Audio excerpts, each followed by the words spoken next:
ಅಂದ್ರೆ ಅಷ್ಟು ಇವ್ರ ಹತ್ರ ಆಯುಧಗಳಿತ್ತ? ಬೇಡರ್ ಅಂತ ಹೇಳಿದ್ರೆ ಈಟಿ ಚೂರಿ ಅದೆಲ್ಲ ಕತೆಗಳನ್ನ ನಾವು ಕೇಳ್ತೀವಿ. ಇವ್ರ ಹತ್ರ ಬಂದೂಕುಗಳಿತ್ತ? ಇದ್ದು ರೀ ಅವೆಲ್ಲ. ಅವ್ರೆಲ್ಲರೂ ಬಂದು ಇಡೀ ಊರನ್ನ ಮುತ್ತಿಗೆ ಹಾಕಿಸಿಂದ ರಾತ್ರಿ ಅವನ್ನೆಲ್ಲ ಸುಟ್ಟು ಬಿಟ್ಟಾರ. ಓಕೆ, ಎಷ್ಟು ಜನನ ಜೀವಂತವಾಗಿ ಸೆರೆ ಹಿಡಿತಾರೆ ಆ ಸಂದರ್ಭದಲ್ಲಿ?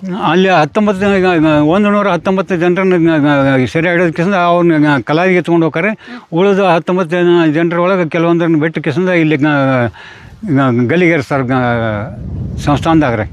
ಅಂದ್ರೆ ಮುಧೋಳ ಸಂಸ್ಥಾನ ಇದ್ರೊಳಗೆ ಸಂತೆ ಒಳಗೆ ನಡು ಬಜಾರ್ದಾಗ ಅಲ್ಲಿ ಈಗೇನು ಗಾಂಧಿ ಚೌಕ ಅಂತೇಳಿ ಏನು ಕಾಯಿರ್ತೀವಿ, ಅದು ನಮ್ಮ ಮೂಲತಃ ನಮ್ಮ ಹಲಗಲಿ ಬೇಡ್ರ ಗಲ್ಲಿಗೇರಿಸಿದಂಥ ಸ್ಥಳ ಅದು. ಓಕೆ, ಗಲ್ಲಿಗೇರಿಸಿರು. ಅದಾದ ನಂತರ ಊರು ಹೇಗಿತ್ತು? ಊರು ಏನಾಯ್ತು? ಸ್ಮಶಾನ ಆಗಿ ಮೌನ ಆಗಿಬಿಡ್ತಿರೋ 10 ವರ್ಷದ ನಂತರ. 10 ವರ್ಷ ಈ ಹಲಗಲಿ ಊರಲ್ಲಿ ಯಾರು ಇಲ್ಲ, ಇಡೀ ಊರೇ ಬಿಟ್ಟು ಹೋಗಿತ್ತು. ಓ ಮೈ ಗಾಡ್, ಹಂಗ 10 ವರ್ಷ ಇದು ಸ್ಮಶಾನ ಆಗಿತ್ತು ಹಾಗಾದ್ರೆ ಊರು. ಯಾರು ಈ ಕಡೆ ತಲೆ ಎತ್ತೋರ್ನಿಲ್ಲ. ಬನ್ನಿ, ಮುತ್ತಿಗೆ ಹೆಂಗಾಗ್ತಾರೆ ಅನ್ನೋದನ್ನ ತಾತ ಹೇಳ್ತಾರೆ. ಬನ್ನಿ ತಾತ. ಅಲ್ಲ, ಫಸ್ಟ್ ಇನ್ಸಿಡೆಂಟ್ ಹೇಳಿದ್ರೆ ಸೆಕೆಂಡ್ ಇನ್ಸಿಡೆಂಟ್ ಎಲ್ಲಿ ಯಾವಾಗ ನಡೆಯುತ್ತೆ? ಅದಕ್ಕೂ ಮುಂಚೆ ಬ್ರಿಟಿಷರಿಗೆ ಅಷ್ಟೆಲ್ಲ ಚಳ್ಳೆಹಣ್ಣು ತಿನ್ನಿಸ್ತಾರೆ ಅಂದಾಗ ಅವ್ರಿಗೆ ಇನ್ನೂ ವೀರಾವೇಶ ರೋಷ ಎಲ್ಲ ಜಾಸ್ತಿ ಆಗುತ್ತೆ. ಯಾಕೆ ಅಂತ ಹೇಳಿದ್ರೆ ಎಲ್ಲಾ ಸಂಸ್ಥಾನದವರು ನಮ್ಮ ಮಾತು ಕೇಳ್ತಾ ಇದ್ದಾರೆ. ಮುಧೋಳ ಸಂಸ್ಥಾನದಿದ್ದಂಥ ಕೇವಲ ಒಂದು ಪುಟ್ಟ ಗ್ರಾಮ ಹಲಗಲಿ ಬೇಡರು ನಮ್ಮ ಮಾತನ್ನ ಕೇಳ್ತಾ ಇಲ್ಲ ಅಂತ ಹೇಳಿದಾಗ ಅದರಲ್ಲೂ ಕೂಡ ನಮಗೆ ಅವಮಾನ ಆಗಿದೆ. ಅದರಲ್ಲೂ ಕ್ಯಾಪ್ಟನ್ ಬರ್ತಾರೆ ಇಲ್ಲಿಗೆ ಖುದ್ದಾಗಿ. ಬಂದಾಗ ಅವ್ರಿಗೂ ಅವಮಾನ ಮಾಡಿ ಕಳಿಸ್ತೀರಾ ಫಸ್ಟ್ ಟೈಮು ಅಂದಾಗ ಇನ್ನೂ ಕೂಡ ಅವ್ರ ಪ್ಲಾನ್ ಎಲ್ಲ ದೊಡ್ಡ ಲೆವೆಲ್ ಆಗಿರುತ್ತೆ. ಯಾಕೆಂದರೆ ಬ್ರಿಟಿಷ್ ಅವ್ರ ಹತ್ರ ಇದ್ದಂಥ ಆಯುಧಗಳು ನಮ್ಮ ಭಾರತೀಯರಿಗಿಂತ ತುಂಬ ಟೆಕ್ನಾಲಜಿಯಲ್ಲಿ ತುಂಬ ಮುಂದೆ ಇರಿದ್ರು. ನಾವೇನಾದ್ರು ಭಾರತೀಯರು ಇವಾಗ ಮದ್ದುಗುಂಡುಗಳನ್ನ ಹೊಡಬೇಕಿತ್ತಂದ್ರೆ ಬಾಯಿಲಿ ಕಚ್ಚಿ ಹಿಂಗೆ ಹೊಡಬೇಕಿತ್ತು. ಹಂಗಲ್ಲ, ಒಂದು ಶೂಟು ಬುಲೆಟು ಆ ಥರ ಎಲ್ಲ ಇಟ್ಕೊಂಡಿದ್ರು ಒಂದೇ ಒಂದು ಇದಕ್ಕೆ. ಆ ರೀತಿಯಾಗಿ ಪವರ್ಫುಲ್ ಆಯುಧಗಳನ್ನ ಇಟ್ಕೊಂಡ್ರು ಕೂಡ ಅವರು ಭಾರತೀಯರಿಗೆ ಆಯುಧಗಳನ್ನ ಅವರು ಯೂಸ್ ಮಾಡಬಾರ್ದು, ಎಲ್ಲನೂ ಕೂಡ ವಶಪಡಿಸ್ಕೊಬೇಕು ಅಂತೇಳಿ ನಿಶಸ್ತ್ರೀಕರಣ ಕಾಯ್ದೆಯನ್ನು ತರ್ತಾರೆ. ಅದ್ರ ವಿರುದ್ಧ ಹಲಗಲಿ ಬೇಡರು ಬಂಡಾಯ ಸಾರಿದಾಗ ಫಸ್ಟ್ ಟೈಮು ಬ್ರಿಟಿಷರಿಗೆ ಸೋಲಾಗುತ್ತೆ. ಸೋಲಾದಾಗ ಅಲ್ಲಿ ಏನು ನಡೆಯುತ್ತೆ? ಅಲ್ಲಿ ಆಫೀಸಲ್ಲಿ ಈಸ್ಟ್ ಇಂಡಿಯಾ ಕಂಪನಿಲಿ ಅಂದರೆ ಇಲ್ಲಿದ್ದ ಇವರು ಏನು ಪೆಟ್ಟು ತಿಂದು ಹೋಗಿರ್ತಾರಲ್ರಿ, ಈ ಸೈನಿಕರಿಗೆ ಇವರು ಮುಖಂಡಾಗಿ ಏನು ಬಂದಿರ್ತಾರೋ ಅವರಿಗೆಲ್ಲ ತಿಳಿಸ್ತಾರೆ. ಹಿಂಗೆ ನಾವು ಹೋಗಿದ್ದು ಹಿಂಗೆ ಅದ ಇನ್ಸಿಡೆಂಟ್ ಆಗೈತಿ ನಮಗೆ, ಅದಕ್ಕೆ ನಾವು ವಾಪಸ್ ಬಂದ್ವಿ ಅಂತ. ಮಾರನೇ ದಿನ ಇಲ್ಲಿ ಬಂದ ಕೆಸ ಮತ್ತೆ ಮುತ್ತಿಗೆ ಹಾಕ್ತಾರೆ. ಮುತ್ತಿಗೆ ಹಾಕಿದ್ರೆ ಇಲ್ಲಿ ಎಲ್ಲ ಕೋಟೆಗಳು ಇರ್ತೈತಿ, ಇದಕ್ಕೆಲ್ಲ ಅಗಸಿ ಇರ್ತೈತಿ ಊರಿಗೆ. ರೆಕಾರ್ಡಿಂಗ್ ಮಾಡ್ತಿದ್ದೀನಪ್ಪ, ರೆಕಾರ್ಡಿಂಗ್ ಮಾಡಬೇಡ. ಊರ ಅಗಸಿಗೆ ಅವ್ರನ್ನ ತಡೆ ಹಿಡಿತಾರೆ ಇವರು. ಊರ ಅಗಸಿ ಎಲ್ಲ ಬಂದೋಬಸ್ತ್ ಮಾಡ್ಕೊಂಡು ತಡೆ ಹಿಡಿದ್ರೆ ಅವರು ಹೊರಗಿನಿಂದ ಫೈರ್ ಮಾಡಿದರೆ ಇವರು ನಮ್ಮವರು ಒಳಗಿನಿಂದ ಫೈರ್ ಮಾಡೋಕ್ಕೆ ಶುರು ಮಾಡ್ತಾರೆ. ಇವ್ರಿಗೆ ಈಗ ಮುಂಗಾರು ಮಳೆ ಹೊಡೆದಂಗೆ ಗುಂಡು ಸಾರ್ಕಿನ ಶುರು ಆಕ ಅವರಿಗೆ ಇವರಿಗೆ. ಇವ್ರ ಹತ್ರ ಆಯುಧಗಳಿತ್ತ? ಸಂಗ್ರಹ ಮಾಡ್ಕೊಂಡಿರ್ತಾರೆ. ಈಟಿ ಚೂರಿ ಅದೆಲ್ಲ ಕತೆಗಳನ್ನ ನಾವು ಕೇಳ್ತೀವಿ. ಇವ್ರ ಹತ್ರ ಬಂದೂಕುಗಳಿತ್ತ? ಇದ್ದು ರೀ ಅವೆಲ್ಲ. ಅವನ್ನೆಲ್ಲ ಸಂಗ್ರಹ ಮಾಡಿಕೊಟ್ಟವರು ನಿಂಬಾಳ್ಕರ್ರಿ ಅವರು. ಅವು ಹತ್ಯಾರಗಳನ್ನು ಇವನದು ಕೆಲವೊಂದು ಅಲ್ಲಿದ್ದ ತಂದು ಕೆಸನ್ ಇವ್ರಿಗೆ ಒಪ್ಸಿದ ಅವರ ಕೊಟ್ಟಿದ್ರು. ಆಮೇಲೆ ಇವನು ಎಲ್ಲನೂ ಏನೈತಿ ಅವರು ಇದಕ್ಕಿಂತ ಪೂರ್ವದಲ್ಲಿ ನಾವು ಬೆಳೆದೀವಿ. ಈಗ ಅದು ಸಿಟ್ಟಿಗೆ ಹಿಂದಿಲ್ಲ ನಾಳೆ ಆದರೂ ನಮಗೆ ಕಚ್ಚೋದು. ಈ ವಿಚಾರಕ್ಕಾಗಿ ಇವ್ರನ್ನೆಲ್ಲ ಪೂರ್ವಭಾವಿಯಾಗಿ ಇವರಿಗೆಲ್ಲ ಮದ್ದು ಸಂಗ್ರಹ ಮಾಡ್ಕೊಂಡು ಅವ್ರಿಗೆ ಏನೇನು ಬೇಕಾಗ್ತದೆ ಅದು ಎಲ್ಲನೂ ಮೊದಲ ಸದ್ದು ಮಾಡ್ಕೊಂಡು ಇಟ್ಕೊಂಡಿದ್ರು. ಅವ್ರು ಹಿಂದಿನ ನಾಳೆ ಇವ್ರು ಬರೋರು ನಮ್ಮನ್ನ ಹಿಮ್ಮೆಟ್ಟರು ನಮ್ಮನ್ನ ತಿಳಿಸಿಂದ ಆ ವಿಚಾರಕ್ಕಾಗಿ ರಾತ್ರಿಗೆ ಹೋರಾಟ ನಡೆದ ಟೈಮ್ದಾಗ ಇವರು ಸೋಲಿಲ್ಲ, ಅವರು ಸೋಲಿಲ್ಲ. ಎರಡೂ ಸಮಭಾವ ಆದ ಕೂಡಲೇ ಆಮೇಲೆ ಮತ್ತೆ ಹೊಳ್ಳಿ ಇದನ್ನು ತರಿಸ್ತಾರೆ. ಬಿಜಾಪುರದಿಂದ ಮತ್ತೊಂದು ದೊಡ್ಡ ಪ್ರಮಾಣದ ಸೈನ್ಯ ಬರ್ತದೆ. ಹಾಗಾದ್ರೆ ಎರಡನೇ ಸಲನೂ ಬ್ರಿಟಿಷರಿಗೆ ಸೋಲಾಗುತ್ತೆ. ಆದ್ರಿಂದ ಮುಂದೆ ಸಮಭಾವ ಇದಾಕೈತ್ರಿ. ಅದು ಸೋತಿರ್ತಾರ. ಅದು ಎರಡನೇ ಬಾರಿ ಏನೈತಿ ಸೋಲ ಆಗುವಂಥ ಪರಿಸ್ಥಿತಿ ಬಂದ ಟೈಮ್ದಾಗ ಅವ್ರು ಏನೈತಿ ಇವ್ರನ್ನ ಕುತಂತ್ರದಿಂದ ಏನಾರು ಮಾಡಿದ್ರೆ ಸೋಲ್ತಾರ ಅನ್ಕತನ ಸೋಲು ಅನ್ನೋದು ಅವ್ರು ಬ್ರಿಟಿಷರಿಗೆ ಗುರ್ಸಾಕೈತಿ. ಅವ್ರು ರಾತ್ರಿನೇ ಒಳಗೆ ಹೋಗಿ ಕಳ್ಸಂದು ಇಡೀ ಊರನ್ನ ಎಲ್ಲನೂ ಲೂಟಿ ಮಾಡೋಕೆ ಓಡಾಡ್ತಾರೆ. ಆಮೇಲೆ ಆ ಟೈಮ್ದಾಗ ಮದ್ದಿನ ಗುಂಡು ಸಂಗ್ರಹ ಮಾಡಿದಂಥ ಏನು ಆಯುಧಗಳು ಏನಿರ್ತಾವಕ್ಕೆ ಅವಕ್ಕೆಲ್ಲ ನೀರು ಹಾಕಿಸಿಂದ ಕಿತ್ತೂರು ಚೆನ್ನಮ್ಮನ ಇದ್ರೊಳಗೆ ಏನಾಯ್ತು ಅದೇ ಥರನೇ ಇಲ್ಲಿ ಆಗಿಬಿಡ್ತೈತಿ. ಆಮೇಲೆ ಇಲ್ಲಿ ಆಯಿತು. ಆಮೇಲೆ ಬಿದ್ದ ಜನರು ಎಲ್ಲರೂ ರಾತ್ರಿನ ಗುಡ್ಡ ಬಿದ್ದಿಂದ ಪಲಾಯನ ಮಾಡಿದ್ರು. ಅವರೆಲ್ಲ ಹೋಗಿಸಿಂದ ದೊಡ್ಡ ಇಸುತ್ತೆ. ಆಮೇಲೆ ಕೆಲವು ಅಲ್ಲಿ ಗುಡ್ಡಗಾಡದಾಗ ಕೆಲವೊಂದು ಗವಿಗಳು ಅದಾವ್ರಿ, ಅವು ಗುಹೆಗಳು ಅಂತೀವಲ್ಲ, ಅಲ್ಲೆಲ್ಲ ಅವ್ರು ಹೋಗಿಸಿಂದ ಅಡಿಕೊಂಡು ಕಿಸಿಂದ ಅವ್ರ ಜೀವನ ಉಳ್ಕೊಂಡು ಅವ್ರಿಗೆ ಇದಕ್ಕೆ ಜೀವ ಕಾಪಾಡಿಕೊಂಡು ಆಮೇಲೆ ಮುಂದೆ ಸುರ್ಪುರ ವೆಂಕಟಪ್ಪ ನಾಯಕನ ಆಸ್ಥಾನ ಸೇರ್ಕೊಂಡ್ರು ಅವರು. ಇಲ್ಲಿಂದ ಸುರಪುರಕ್ಕೆ ಹೋಗ್ತಾರೆ. ಓಕೆ. ಸುರಪುರಕ್ಕೆ ಹೋಗಿ ಅಲ್ಲಿ ಆಶ್ರಯ ಪಡ್ತಾರೆ. ಅದಾದ ನಂತರ ಇಲ್ಲಿ ನೀವು ಹೇಳಿದ್ರಿ ಬೆಂಕಿ ಎಲ್ಲ ಹಚ್ಚಿದ್ರು ಅಂತ ಹೇಳ್ಬಿಟ್ಟು ಇಡೀ ಊರನ್ನ ಎಲ್ಲ ಸುಟ್ಟು ಕಂಪ್ಲೀಟ್ ಎಷ್ಟು ಜನ ಬ್ರಿಟಿಷರ್ ಸೈನ್ಯ ಬಂದಿತ್ತು, ಯಾವ ರೀತಿ ಬಂದಿದ್ರು? ಅದು ಎಷ್ಟು ಬಂದಿತ್ತು ಅದು ನಿಖರವಾಗಿ ಹೇಳೋದು ಇದು ಆಗೋದಿಲ್ಲ ರೀ. ಹಾಂ, ಅವರೆಲ್ಲರೂ ಬಂದ ಇಡೀ ಊರನ್ನ ಮುತ್ತಿಗೆ ಹಾಕಿಸಿಂದ ರಾತ್ರಿ ಅದನ್ನೆಲ್ಲ ಸುಟ್ಟು ಬಿಟ್ಟಾರ. ಎಷ್ಟು ಜನನ ಜೀವಂತವಾಗಿ ಸೆರೆ ಹಿಡಿತಾರೆ ಆ ಸಂದರ್ಭದಲ್ಲಿ? ಅಲ್ಲಿ 119 ಜನರನ್ನ ಸೆರೆ ಹಿಡಿದಕ್ಕಿಂತ ಅವ್ರನ್ನ ಕಲಾವಿಗೆ ಎತ್ಕೊಂಡು ಹೋಗ್ತಾರೆ. ಉಳಿದ 19 ಜನರೊಳಗೆ ಕೆಲವೊಂದನ್ನು ಬಿಟ್ಟು ಕಿಸಿಂದ ಇಲ್ಲಿ ಗಲ್ಲಿಗೇರಿಸ್ತಾರೆ ಸಂಸ್ಥಾನದಾಗ ರೀ.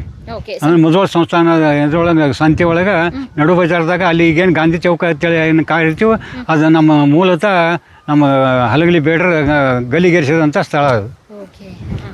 ಆಮೇಲೆ ಇಲ್ಲಿನೂ ಒಂದು 6 ಮಂದಿನ ಐತಿ. ಇಲ್ಲಿ ಒಂದು ಸ್ಪಾಟ್ ಐತಿ, ಅಲ್ಲಿ ತೋರಿಸು ನಿಮಗೆ.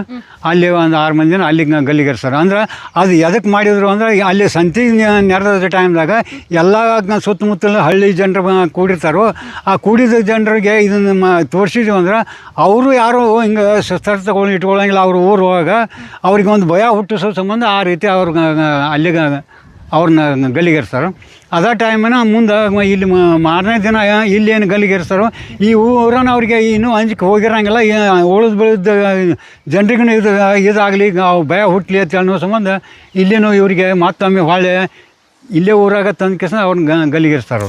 ಓಕೆ, ಗಲ್ಲಿಗೇರಿಸಿರು. ಅದಾದ ನಂತರ ಊರು ಹೇಗಿತ್ತು? ಊರು ಏನಾಯ್ತು? ಸ್ಮಶಾನ ಆಗಿ ಮೌನ ಆಗಿಬಿಡ್ತಾರೆ ಅವ್ರು. ಸ್ಮಶಾನ ಮೌನ ಆಗಿಸಿ ಇಲ್ಲಿ ಏನು ಯಾವ ಒಂದು ನರಪಳ್ಳಿನೂ ಉಳಿಲ್ಲ, ದನಕರುಗಳನ್ನ ಉಳಿಲ್ಲ, ಯಾರು ಇದ್ದಿದ್ದಿಲ್ಲ ಇಲ್ಲಿ. ಹಂಗಾರೆ ಊರು ಮತ್ತೆ ಕಟ್ಟಿದ್ದು ಹೇಗೆ? ಕಟ್ಟಿದ್ದು ಅದನ್ನ ಇತಿಹಾಸ ಪ್ರಕಾರ ಓದಿದಾಗ ಈಗ ಅದನ್ನ ತಿಳಿದ ಅಂದ್ರೆ ಒಂದು 10 ವರ್ಷದ ನಂತರ ಇದು ಊರು ಮತ್ತು ಪುನರಾವರ್ತಿ ಆಯ್ತು ಅನ್ನೋದನ್ನ ನಾವು ತಿಳ್ಕೊಂಡಿವ್ರಿ. 10 ವರ್ಷದ ನಂತರ 10 ವರ್ಷ ಈ ಹಲಗಲಿ ಊರಲ್ಲಿ ಯಾರು ಇಲ್ಲ, ಇಡೀ ಊರೇ ಬಿಟ್ಟು ಹೋಗಿತ್ತು. ಓ ಮೈ ಗಾಡ್, ಹಂಗ 10 ವರ್ಷ ಇದು ಸ್ಮಶಾನ ಆಗಿತ್ತು. ಹಾಗಾದ್ರೆ ಊರು ಯಾರು ಈ ಕಡೆ ತಲೆ ಎತ್ತೋರ್ನಿಲ್ಲ. ಹಾಗಾದ್ರೆ ಸ್ವಲ್ಪ ದಿನಗಳಾದ ನಂತರನೇ ಬಂದಿದ್ದು, ಮತ್ತೆ ಬದುಕನ್ನ ಕಟ್ಕೊಂಡಿದ್ದು, ಹೊಸ ಬದುಕನ್ನ ಕಟ್ಕೊಂಡ್ರು ಅವ್ರು. ಹಾಗಾದ್ರೆ ಅವ್ರು ಎಲ್ಲೆಲ್ಲ ಅಡಕೊಂಡಿದ್ರು? ಕೆಲವೊಬ್ರು ಸುರಪುರದ ಕಡೆ ಹೋಗಿದ್ದಾರೆ, ಕೆಲವರು ಮುಧೋಳ ಬಿಟ್ಟು ಹೊರಗಡೆ ಹೋಗಿದ್ದಾರೆ. ಆ ಸಂದರ್ಭದಲ್ಲಿ ಮುಧೋಳ ಸಂಸ್ಥಾನದಿದ್ದಂಥ ರಾಜರು, ಗೋರ್ಪಡೆ ರಾಜರು ಏನು ಡಿಸಿಷನ್ ತಗೊಂಡ್ರು, ಅಂದ್ರೆ ಏನ್ ನಿರ್ಧಾರ ತಗೊಂಡ್ರು? ಇನ್ನೊಂದ್ರೆ ಮೇಡಮ್, ಅದು ಮುಧೋಳ ಸಂಸ್ಥಾನ ಆಗ ಬ್ರಿಟಿಷರ ಅಧೀನದೊಳಗೆ ಆಗಿತ್ತು ಅದು. ಅಂದ್ರೆ ಅವ್ರ ಮೇಲಾಧಿಕಾರಿಗಳು ಇವ್ರು ಏನು ಇದ್ರಲ್ಲ ಅದನ್ನ ಪಾಲನೆ ಮಾಡ್ತಿದ್ರು ಅವರು. ಓಕೆ, ಹಿಂಗಾಗಿ ಅವ್ರು ಏನು ಮಾಡಕ ಆಸ್ಪದ ಇದಿಲ್ಲ ಆಗ. ಓಕೆ, ಬ್ರಿಟಿಷ್ ಹೇಳಿದಂತ ನೀತಿ ನಿಯಮಗಳನ್ನ, ಕಾಯ್ದೆಗಳನ್ನ ಎಲ್ಲಾನು ನಡು ಬಂದ್ ಏನೈತಿ ಈಗ ಬಾಲಾಜಿ ನಿಂಬಾಳ್ಕರ್ ಏನೋ ಇದ್ದಲ್ರಿ, ಅವನ ಹುರಿದುಂಬಿಸ್ಕೇಸ ಇಲ್ಲಿ ಸುತ್ತಮುತ್ತಲು ಹಳ್ಳಿ ಜನರನ್ನ ಎಲ್ಲರನ್ನೂ ಹುರಿದುಂಬಿಸಿ ಈ ಜನರಿಗೆ ಎಲ್ಲರಿಗೆ ಟ್ರೈನಿಂಗ್ ಕೊಟ್ಟು ಇದನ್ನೆಲ್ಲ ಮಾಡಕ್ಕೆ ಹಚ್ಚಿದವನು ಅವನ. ಓಕೆ, ಹಂಗಾರೆ ನಾವು ನಿಂಬಾಳ್ಕರ್ ಮನೆಯವ್ರನ್ನು ನೋಡ್ಬೋದು. ಮತ್ತೆ ಇಲ್ಲಿ ವೀರ ಮರಣ ನಿಂಬಾಳ್ಕರ್ ಮನೆಯವ್ರು ಈಗ ಯಾರು ಇಲ್ಲಿ ಇಲ್ರಿ, ಆದ್ರೆ ಅವ್ರ ಮನೆ ಸ್ಥಳ ಐತ್ರಿ ಇಲ್ಲಿ. ಓಕೆ ಓಕೆ, ಅಂದ್ರೆ ದೇಸಾಯಿ ಅವ್ರ ಮನೆ ನೋಡ್ಬೋದು. ದೇಸಾಯಿ ವಾಡೆ ಐತ್ರಿ ಇಲ್ಲಿ. ಅಲ್ಲಿ ವಂಶಸ್ಥರಿದ್ದಾರಾ? ಅವ್ರ ವಂಶಸ್ಥರು ಅವ್ರೆಲ್ಲ ಪುಣಾಕ ಅದಾರ. ಈಗ ಎಲ್ಲರೂ ಇಲ್ಲಿ ಅವ್ರ ದೇಖರೇಖೆ ನೋಡಕತ್ತಿಸ್ತಂದ್ರೆ ಇಲ್ಲಿ ಅವ್ರ ಸಂಬಂಧಿಕರು ಅವರು ತೋಟದಾಗ ಇರ್ತಾರೆ ಅವರು. ಓಕೆ, ಬನ್ನಿ ಯಾವ್ಯಾವ ಸ್ಥಳಗಳಿದೆ ನೋಡೋಣ. ನೀವು ಹೇಳಿದ್ರಿ ಕೆಲವು ವೀರ ಮರಣ ಅನ್ನೊಂದಿದಂತೆ, ಇಲ್ಲೇ ಕೆಲವೊಂದು ಅಷ್ಟು ಜನನ ಗಲ್ಲಿಗೇರಿಸ್ತಾರೆ ಅಂತೇಳಿ ಆ ಸ್ಥಳಕ್ಕೆ ಹೋಗ್ತಾ ಇದ್ದೀವಿ. ಇಲ್ಲೊಂದು ವಾಚ್ ಟವರ್ ನೋಡ್ದು, ಅದ್ರ ಜೊತೆಗೆ ಇಲ್ಲಿ ಬಂದಂಥ ಮೇಯ್ನ್ ಒಂದು ಮುಖ್ಯ ರಸ್ತೆ, ಪ್ರಮುಖ ದ್ವಾರ ಆಗಿತ್ತು, ಅಲ್ಲಿಗೆ ಬಂದಿದ್ದು. ಇಲ್ಲಿಂದ ಕಂಟಿನ್ಯೂ ಆಗುತ್ತೆ ನಮ್ಮ ಹಲಗಳ್ಳಿ ಬೇಡರ ಕತೆ. ಸಂಸ್ಥಾನಿಕರು ಇಲ್ಲಿ ಊರಿಗೆ ಇದಕ್ಕೆ ಬೇಟೆ ಆಡಕತ್ತೇಳಿ ಬರ್ತಿದ್ರಿ. ಇಲ್ಲಿ ಮೊದಲು ಪೂರ್ವಿ ಅವ್ರದ್ದೊಂದು ಟೆಂಟ್ ಇರ್ತೀರ, ಅವ್ರು ಟೆಂಟ್ ಹೊಡೋದಕ್ಕಿಂತ ಇಲ್ಲೇ ಅವರೆಲ್ಲ ಇರ್ತಿದ್ರು. ಇದಕ್ಕೆ ಬೇಟೆ ಆಡ್ಕೊಂಡು ಹೋಗ್ತಿದ್ರು. ಅದಕ್ಕೆ ಆ ಟೈಮ್ದಾಗ ಇವನ್ನೆಲ್ಲ ಇವೇನು ಶಾಲೆ ಆಗ್ಯಾವ್ರಿ ಇವ್ರು ಮೊದಲು. ಈಗ ಅವನ್ನ ಇಲ್ಲೇ ಇದನ್ನ ಮಾಡಿದ್ರು. ಇದ್ರೊಳಗನ ಆಗ ಬ್ರಿಟಿಷರಿಗೆ ಬಂದ ಕೆಸ ಇಳ್ಕೊಳಕನ ಅದನ್ನ ಆದ ಜಾಗನ ಅವ್ರಿಗೆ ಐಬಿ ತರ ಮಾಡಿದ್ರು, ಗೆಸ್ಟ್ ಹೌಸ್ ತರ ಬ್ರಿಟಿಷ್ ಉಳ್ಕೊಳ್ಳೋಕೆ. ಮುಂಚೆ ಸಂಸ್ಥಾನದವ್ರು ಇರ್ತಾ ಇದ್ರು, ಬೇಟೆ ಆಡಿ ಒಂದ್ ರೀತಿಯಾಗಿ ಟೆಂಟ್ ರೀತಿಯಾಗಿ ಉಳ್ಕೊಳ್ಳೋದು, ಮನೋರಂಜನೆ ತರ, ವಿಶ್ರಾಂತಿ ತರ. ಇವಾಗ ಅಂತ ಹೇಳಿದ್ರೆ ಅದ ನಂತರ ಬ್ರಿಟಿಷರು ಬಂದ್ರೆ ಇವಾಗ ಸ್ಕೂಲಾಗಿ ಮಾರ್ಪಟ್ಟಾಗಿದೆ. ಅಂದರೆ ಇದು ಹಲಗಲಿಯಲ್ಲಿ ಒಂದು ಸೆಂಟ್ರ್ ಪಾಯಿಂಟಲ್ಲಿ ಬರುತ್ತೆ. ನಾವು ಇವತ್ತು ಒಂದು ರೀತಿಯಾಗಿ ಹಲಗಲಿ ಟೂರ್ ಮಾಡ್ತಾ ಇದ್ದೀವಿ. ಅಂದಿನ ಹಲಗಲಿ ಹೇಗಿತ್ತು ಅಂತ ಕರ್ಕೊಂಡು ಹೋಗ್ತಾ ಇದ್ದೀನಿ, ಬನ್ನಿ. ಹಲಗಲಿ ಕಥೆಗಳನ್ನ ನಾವು ಪುಸ್ತಕದಲ್ಲಿ ಓದಿದ್ದೀವಿ, ನಾವು ಇತಿಹಾಸದಲ್ಲಿ ನೋಡಿದ್ದು ಮತ್ತು ಕೇಳಿದ್ದು. ಅದ್ರ ಜೊತೆ ಕೆಲವೊಂದು ಲಾವಣಿ ಪದಗಳಲ್ಲಿ ಫೇಮಸ್ ಆಗಿದೆ ಹಲಗಲಿ ಬೇಡರ ಕತೆ.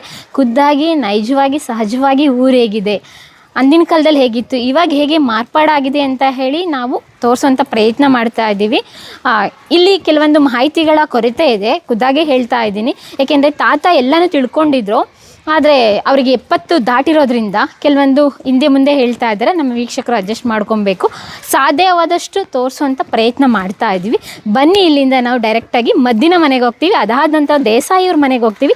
ಅದಾದ ನಂತರ ಹಲಗಲ್ಲಿ ಬೇಡರು ಯಾರೆಲ್ಲ ವೀರ ಮರಣ ಹೊಂದಿದ್ದಾರೋ ಅವರಿದ್ದಂಥ ವಂಶಸ್ಥರು, ಕುಟುಂಬಸ್ಥರು, ಇವಾಗ ಅವ್ರ ಸ್ಥಿತಿಗತಿ ಹೇಗಿದೆ ಅನ್ನೋಂಥ ತೋರಿಸುವಂಥ ಪ್ರಯತ್ನ ಮಾಡ್ತಾ ಇದ್ದೀವಿ. ಬನ್ನಿ.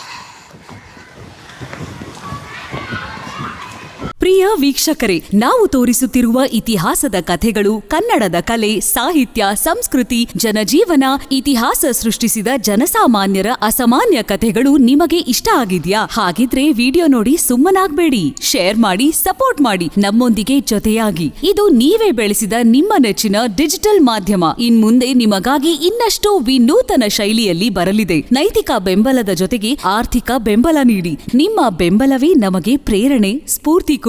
ನಿಮ್ಮ ಬೆಂಬಲದೊಂದಿಗೆ ನಮ್ಮ ಪಯಣ ಮುಂದುವರಿಯುತ್ತಿದೆ. ಸಾಮಾಜಿಕ ಬದಲಾವಣೆಗೆ ಜೊತೆಯಾಗಿ ನಮ್ಮ ಮುಂದಿನ ಪೀಳಿಗೆಗೆ ಕರ್ನಾಟಕದ ಇತಿಹಾಸ ಉಳಿಸೋಣ.